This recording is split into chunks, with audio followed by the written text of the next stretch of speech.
Welcome to the Rialto Marketing Podcast. Today's episode is a revenue acceleration series interview where we talk to seven-figure B2B professional service firm owners that are actively trying to grow their business and get to the next level. We talk about the good, the bad, and the ugly so that you can learn from their experience.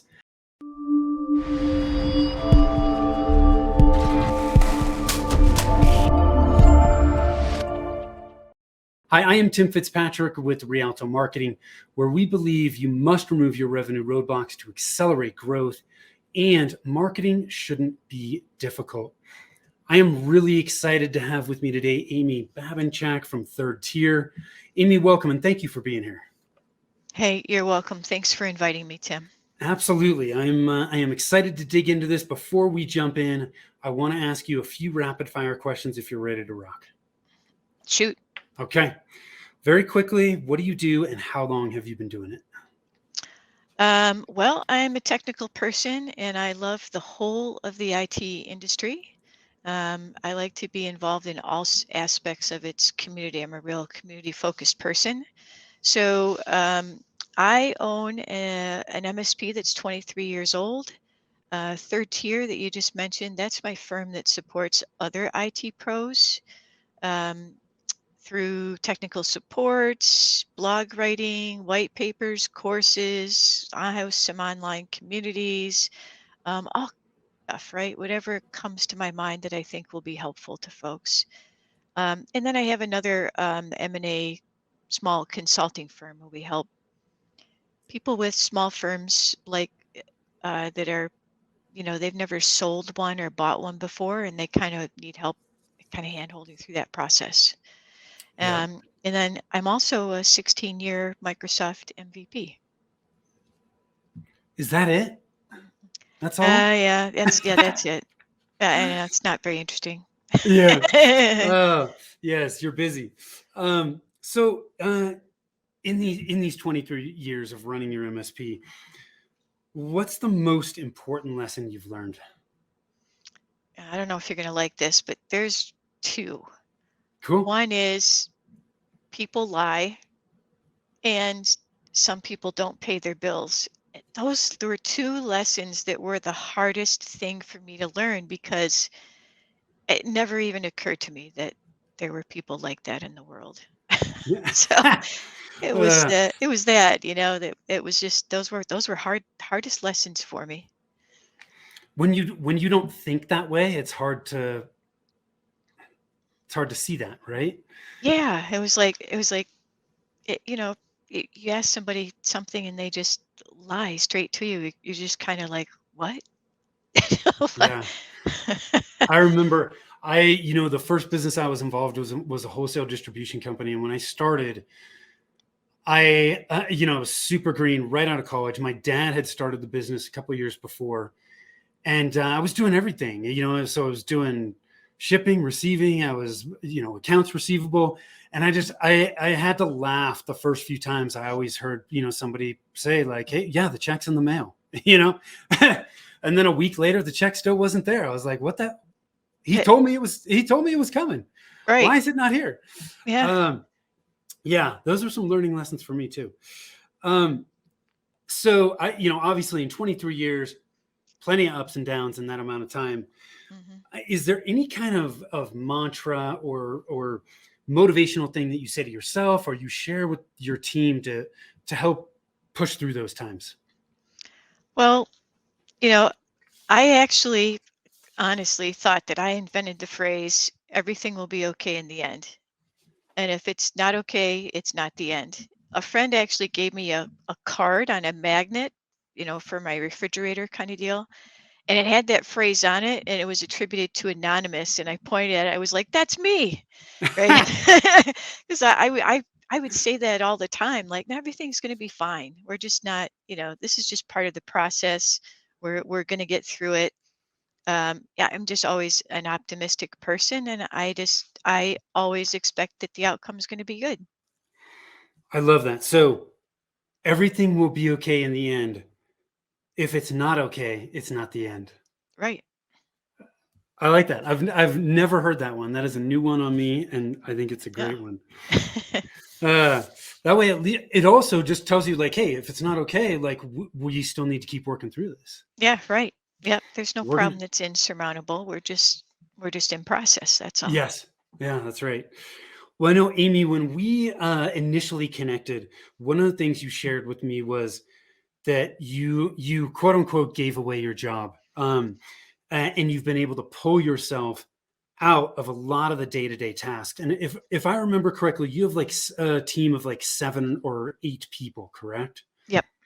So you got a decent enough sized team, but it's not huge, and you've still been able to pull yourself out, which I think is a huge roadblock for a lot of people.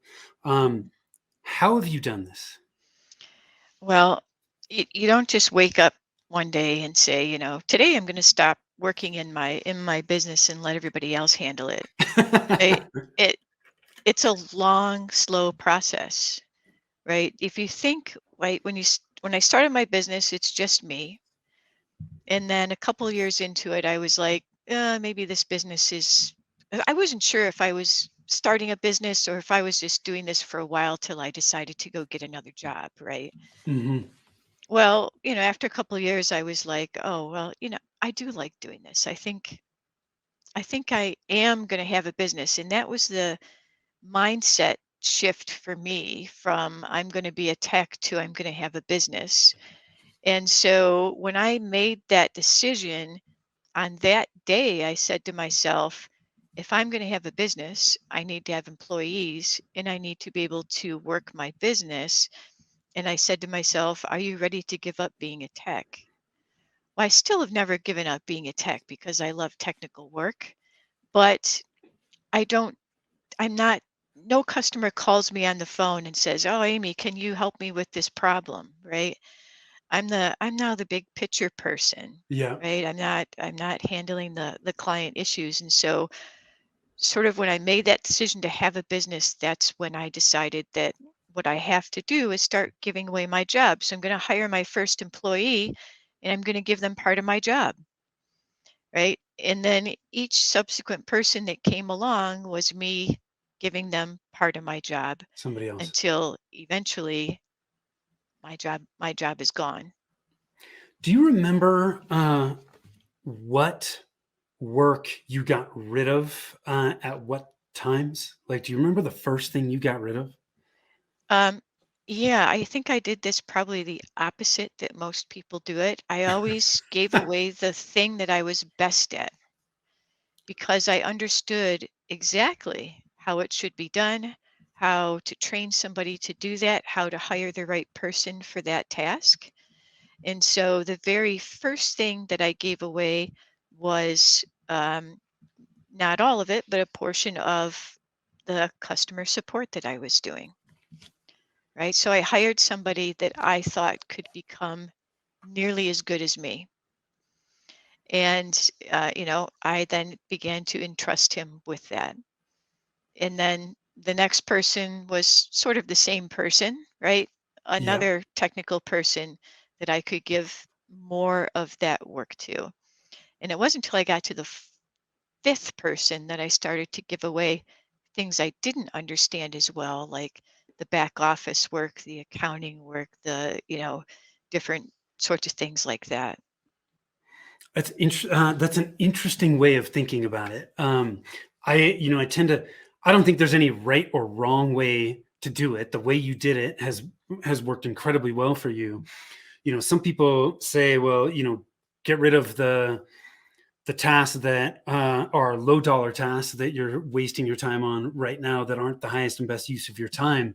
Um, but I think the way you did it's fascinating. And my guess is it made it because you were getting rid of the stuff that you were really good at. Um, I think it's hard to transition the stuff that you're not great at because it's harder to train. It's harder to put in those systems and processes. But when you get rid of the stuff that you're great at, it's a lot easier to make sure that it's being done correctly, right? And the systems and processes are there. Yeah, I Did you find think that to be the case? Yes, I definitely found that to be the case. And I think the other thing um, that happened was that the corporate culture became extremely solid because every person, all the first three people in the company were clones of me, right? And Got so it. they operated exactly as I operated, and they, believed in the mission of the company exactly as I did. And, so the customers were very comfortable working with them, and we just sort of formed this really tight, cohesive unit of how things are done at Harbor.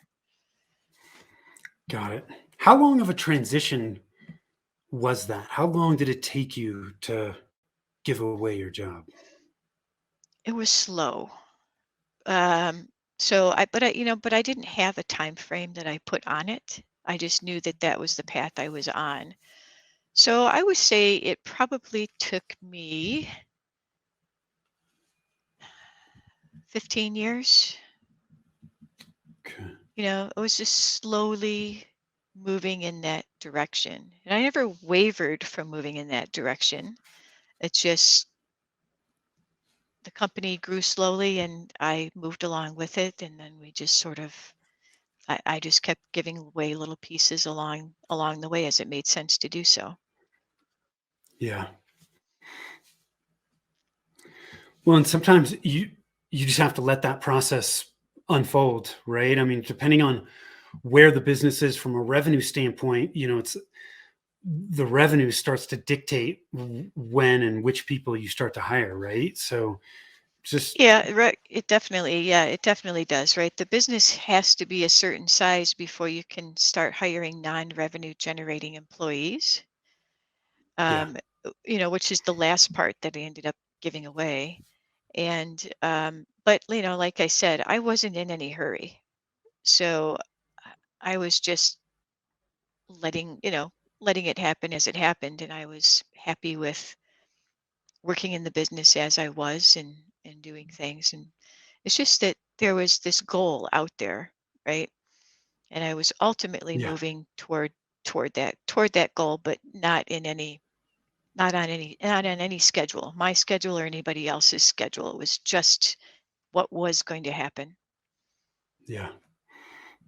So I know one of the things we talked about too when we initially connected was that you're still heavily involved in all the marketing efforts. You oversee the marketing efforts for your company.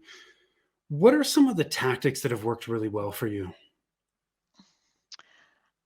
Well, in the beginning, when I was doing the marketing and doing the tech and doing the accounting, you got wearing so many hats, right? The thing that worked best for me was direct mail because I could send out 1,000 letters with my business card in it. I would do like letters of introduction and I would send those out with my business cards in them. And invariably, I would get 2 to 5 calls in the next couple of months with customers that were basically ready to sign.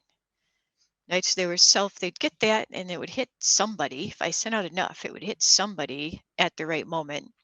And then they would self-select that they wanted to become our client. And so that was a really using that kind of shotgun approach was very successful for a busy entrepreneur. And then as things moved along and the company got more mature, I was able to spend more time. And the other thing that ended up being quite successful for us has been training events. So where we bring in clients and prospects together, and we train them on how to do stuff in Microsoft 365, how to use some of the apps, how to introduce them to apps that they didn't even know they owned, some tips and tricks on stuff, and just provide information. Um, and it was a accidental stroke of genius to have both clients and prospects in the room. Um, you know, we wanted to fill the space Oh, and we wanted to provide value to clients and we wanted to invite some prospects. And then once we got them in the room together, it was like, oh, this was really smart because the clients were selling to the prospects and we didn't have to. So that was pretty awesome.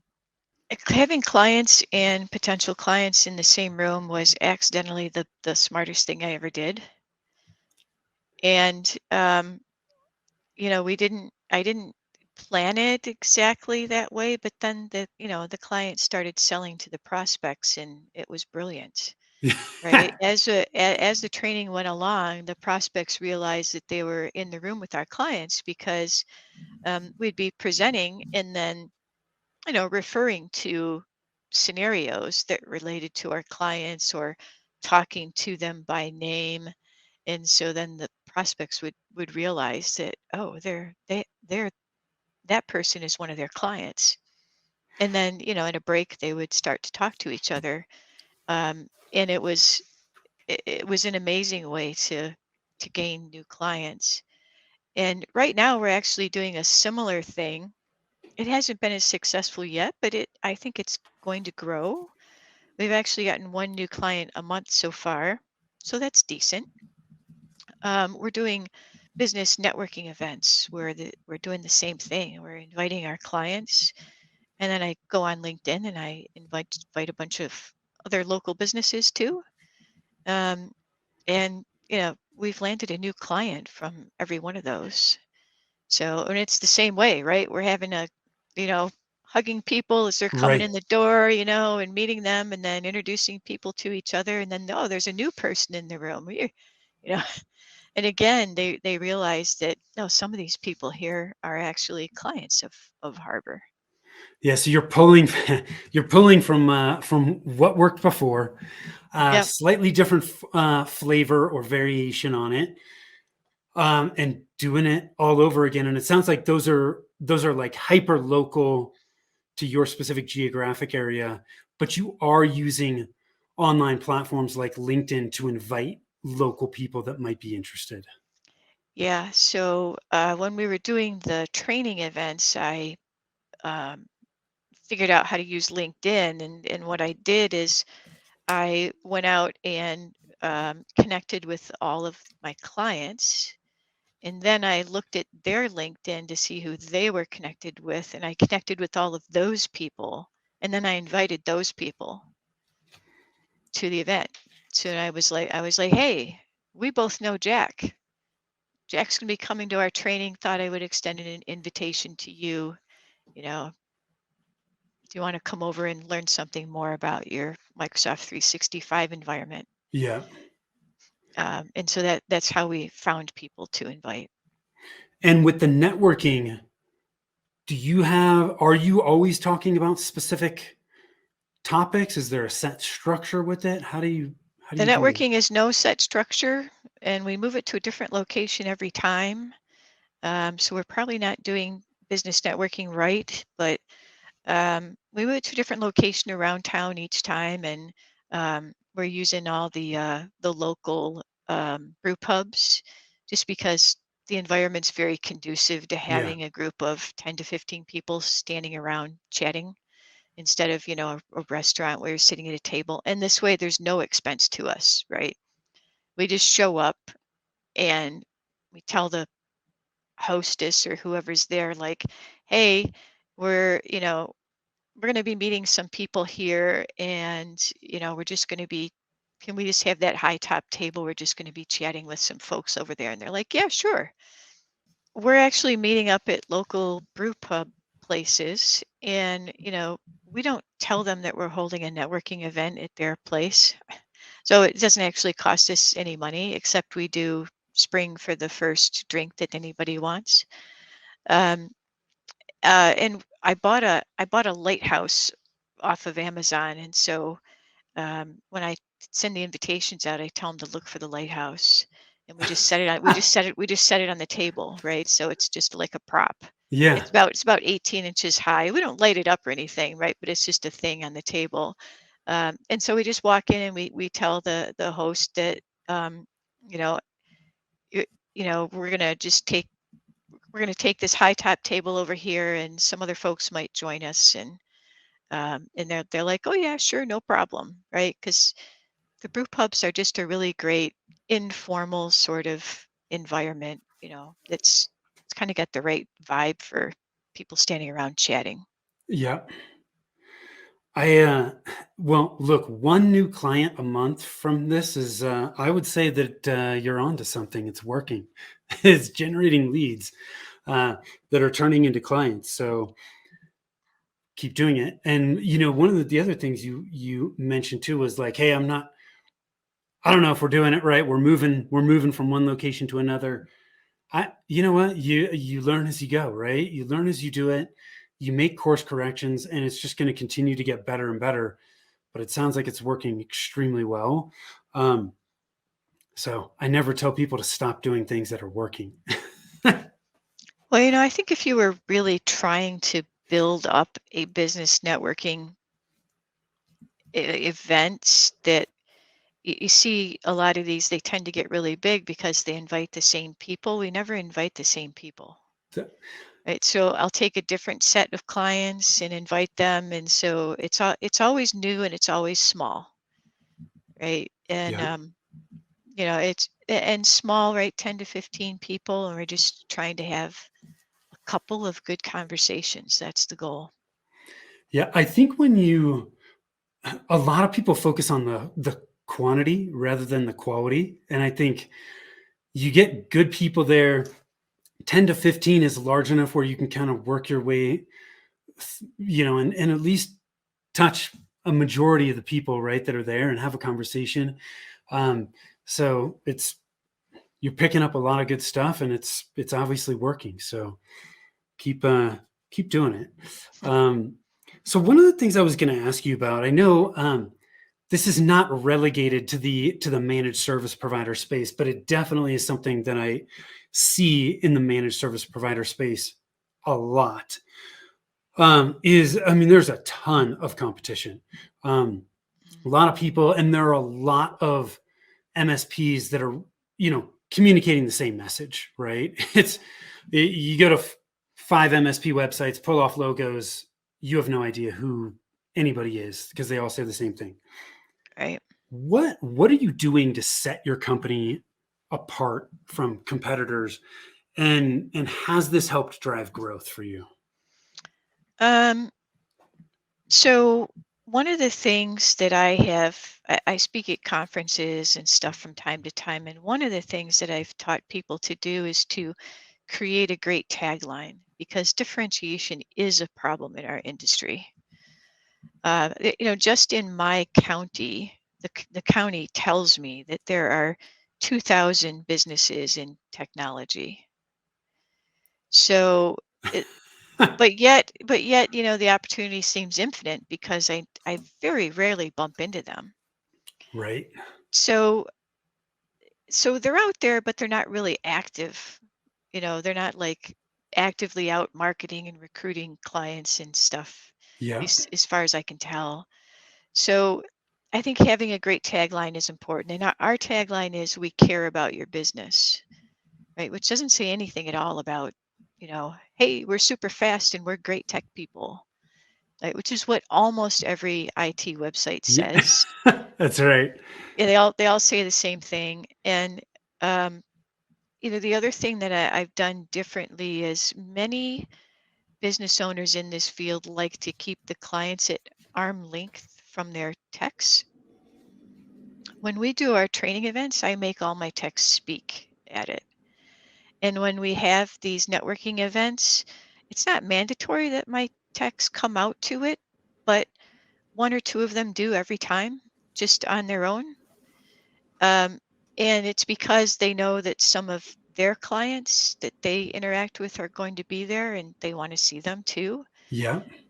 So it's really about, I want to be seen as depth of expertise. It's not all about me, right? And it's okay with me if they get attached to that tech. Yeah. And they're business people. They understand that there's turnover in the world. So they're a little bummed when, the tech that they got attached to left, but they know there's going to be another great one coming down the line that you know, that they'll get used to all over again, right? Because it's all about the way that Harbor does business and the way that they feel treated when they work with us. Yeah. I love the fact that you talk about your tagline, right? And this could be. I oftentimes refer to this like as a core message, your unique selling proposition, and I love the fact that yours is "We care about your business." Like you said, it has nothing to do with tech, which that's in reality that's not really what most people care about, right? It's you Well, know theoretically, that's why they're hiring us because they need somebody to deal with their technology. But, correct. you know, I don't know, are you going to hire somebody who's like, cheap, fast, and skilled, or somebody who cares, Yeah, right? exactly. So, you know, and I use that in there, when I'm meeting somebody at the table to talk about, on that sales call, right? Um, and invariably they'll talk to other MSPs and they'll start to talk about, what those talking points were that they're in the learning process, right? They've learned something about how MSPs present themselves. Yeah. So then they'll by the time they get to me, they'll have this checklist, right? Well, do you do antivirus? Do you have malware? Do you have this? Do you have remote access? And I'm just like, we have all that stuff. Everybody has all that stuff. Tell me, let's talk about your business and what you guys actually need, Yeah. right? Yeah. And take me on a tour of your company and let's see how you operate. And, they'd want to take you to the server room. I'm like, I've seen that before. I want to see your company. I want to see your people. I want to know how, depending on what kind of business they're in, right? Where the raw material comes in the door and the widget goes out the door. No matter what kind of business you are, you have that, whether it's a law office where person comes in and they talk to the receptionist and then it goes to the lawyer who sends out the stuff, divvies up the jobs to the legal aides. I make them take me through their job process. I'm like, take me through what a client experience is or a customer experience is or your manufacturing process from beginning to end, just so I can see how things flow around here. Does And that help you at times pinpoint specific needs that may not being met by their current IT infrastructure? yeah, so we're talking about, they're telling me all about their business, right? And they're getting pretty excited about it because it's the reason I like working with small business is because everybody in small business, somebody there has got the passion for what they do, right? They created this business to do something. And so um, we like to have these meetings with the business owner so that we can key off of that passion. And so they'll be telling me about how things work and and invariably along the way, as we're learning things about their business, we can say stuff like, oh, if you guys tried using this, we have another client that does something really similar, because they'll tell you about a problem or a challenge when they Yeah. get to certain department or whatever. And so we can make these little suggestions along the way. So already we provided value to them. Then we go back into the conference room and it's like, well, we can get started helping you guys out with this tomorrow. All you have to do is sign this contract. Yeah. But taking the time to really understand them, their businesses, their challenge, um, it sounds like it's setting you apart from how some of your competitors approach the sales process. Yeah, and it's probably because they don't actually have any salespeople. Yeah. So we just have technical people here, and yeah, I guess we approach sales differently than a professional salesperson would do it. Well, and what's I can't remember the quote exactly and where it comes from, but you know, touches on like people don't care until they know that you care, right? Which actually, frankly, goes back to your tagline, Amy. Um, and by taking the time to learn about their business and listen, you are showing that you care, which I think is tremendous. Yeah, when I teach people about the value of a tagline and I've got a little process to help them develop one, I say, you know what? This tagline will sell for you, right? Because somebody's going to see that and it's always speaking for you, right? It's always saying something about your business. So it's on your email signature, it's on your website, it's, it's everywhere. It's everywhere out there. Yep. People begin to associate that with your business. And what they associate with my business is that we care about their business. Do you is the framework for that simple? The tagline that you use, like, is this? It's, um, you mean as far as developing it or Yeah. Like how? Like, I mean, if we were going to go down this path right now, is this a 2 or 3 minute conversation, or is it a 20-minute conversation? Um, well, to actually do it is a little bit of a process because the way that I teach it is to have somebody write their origin story of Hmm. why they created their business and then their story of how they perform their services and why. And Okay. this makes them have to think about what that is. And then once you start writing this stuff out, I've got like 5 or 6 questions. And they have to write a paragraph or two about each of these and explain what it is about their essentially their values of their company. At the end, the tagline just distills itself out, right? You Got it. read through all of this and you're like, oh, this is why we exist, right? Yes. Got it. And communicate that in a way that gets the potential client to see the value in actually working with you. Right. Um, I really like that. I'm going to add to this because I think there are some simple ways that a lot of people overlook. Because when you start to dig into messaging, um, it is really tough for us as business owners to create messaging for ourselves because we just can't see the forest through the trees, right? We're too close to the fire. We don't think very objectively about our businesses. Um, I'm going to share an example that I share quite often because it's a really simple one. But we worked with a residential siding contractor. This was probably 5 years ago, and I would say that residential contractors are probably not all that much different from a messaging perspective as what we just touched on with MSPs. You go to a roofer in Denver, and they all say we're the number one roofer in Denver, or best quality roofing products, whatever. It's Right. like, Yep. who cares? Um, what we did as part of the process for this client, I always recommend people interview their current ideal clients because hearing what they have to say is absolutely invaluable.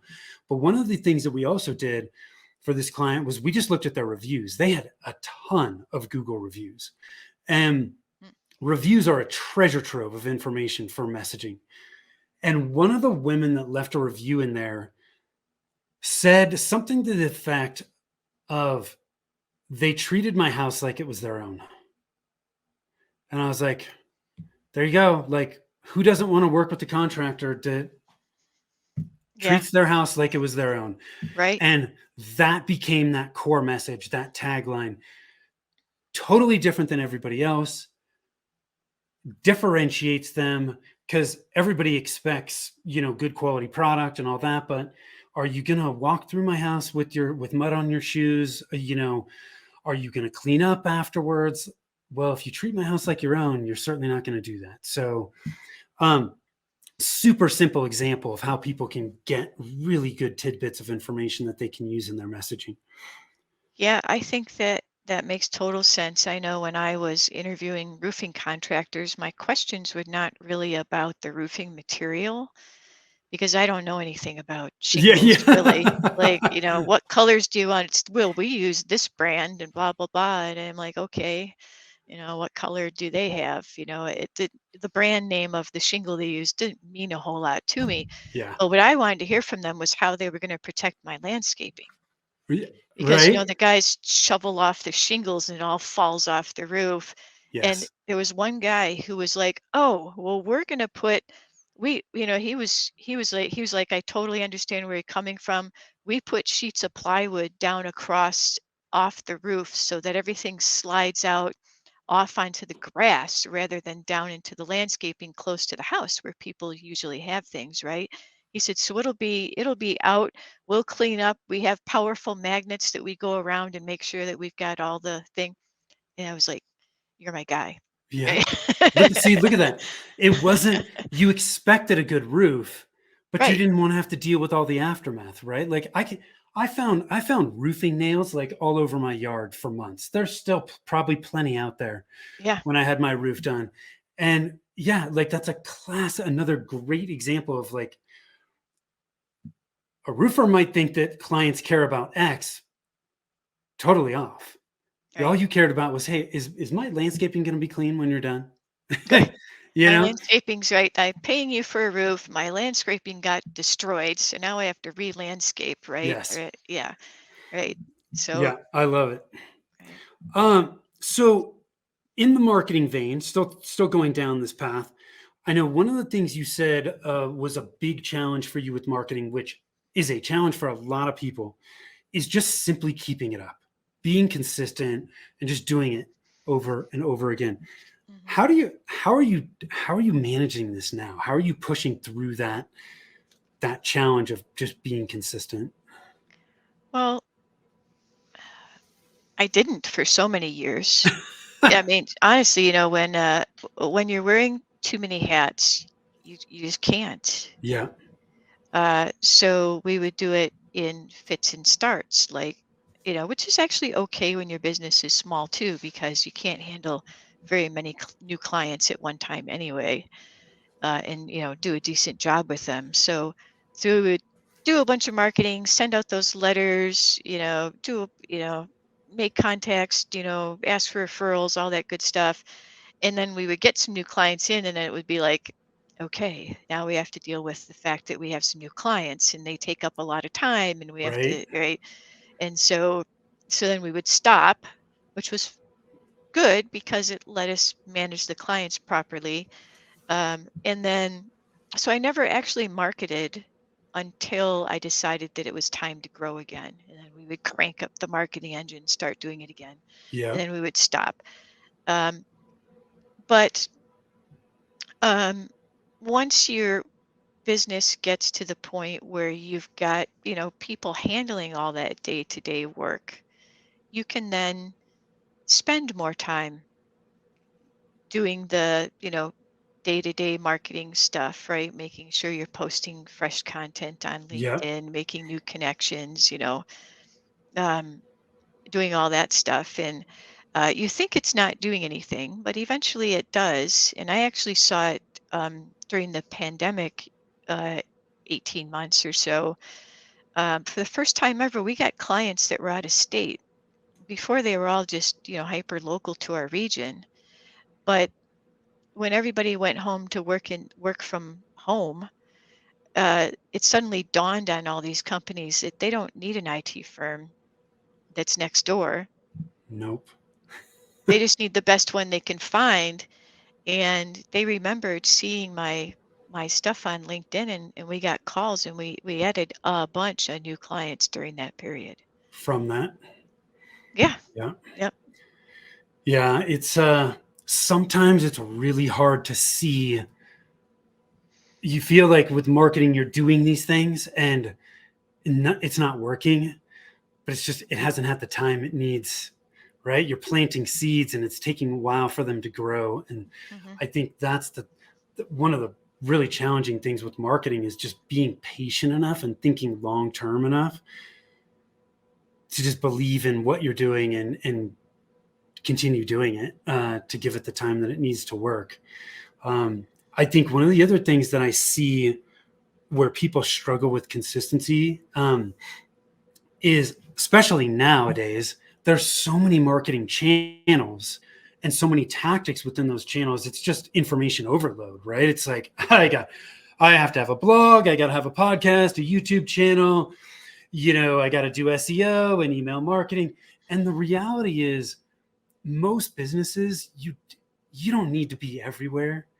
You've got to create a plan and outline the marketing vehicles that are going to work well for you. You probably need 3 marketing channels to really be cranking, and your business would absolutely transform. Um, does that mean that you're never going to expand in other marketing channels? No, but if you're having a hard time with consistency, trying to focus on 5 is not the way to do it, right? It's just too much at once. So I find people have much better success when they go narrow and deep rather than wide and shallow. And just choose the things that are. I always recommend people start with the things that are already working, fully optimize what's already working, because most of the time what's already working is not fully optimized. That's really low-hanging fruit for people. And then just pick what's going to work for you with where you want to get to and what your budget is, and focus on those things and give them time. Um, do you know how long you were doing some of the marketing activities once you started really focusing on the engine where you weren't turning the switch on and off? Do you remember how long it took you to start to see some results from some of that stuff, like the social activities that you were doing? Gosh, it's hard for me to say. Um, I'm going to say it probably was at least a year, Yeah. Okay. right? It's a while. Yeah. Um, and I would say that it wasn't until I really started to like LinkedIn, Yeah. right? Enjoy being there, um, that it started to make a difference, Yeah. because then it wasn't a chore to do it. I wanted to go there and see what was happening. Yeah. I totally appreciate what you said about going wide, and because I think if you're not involved, nothing's going to happen, right? Right. Um, until last week, I had a Twitter account, and my publishing tool would stick things out there, but I never interacted with it, Yeah. and so nothing ever came of it, right? Yeah. It was just noise. Yeah. uh, well, and so, about a year, depending on the tactic, I always tell people 6 to 12 months. Sometimes it can be longer than that. Hmm. But these things take time, Now, does that mean after 3 months that you're not making course corrections and you're just like continuing blindly to do the same thing over and over again? No. Uh, you know, I think 90 days with marketing is long enough to start seeing, are we getting some traction here? Are some of these things working? What tweaks do we need to make? You're always making tweaks, but it really does take time to start building momentum and, that snowball to start rolling downhill and collecting more and more snow. But if after 6 months you were like, this isn't working, fine. Yeah, it didn't work because you didn't do it long enough, right? Right. Um, so you had the patience, which a lot of people don't. Couple more questions to wrap things up here. One is where's your focus for 2023? My focus for 2023 is to continue to do those business networking events, right? It gives us a Yeah, great chance to reconnect with our existing clients, and then to meet some prospects and hopefully gain some new clients. yeah, I love it. Double down on what's already working. Right? Yep. Yeah, I Yep. love We're it. planning to do one of those every month this year. So, That's awesome. Well, I'm sure as you continue to do it, you're just going to continue to learn new things, and it's going to get better and better. Um, so I love it. So 23 years, knowing what you know now, is there anything you do differently?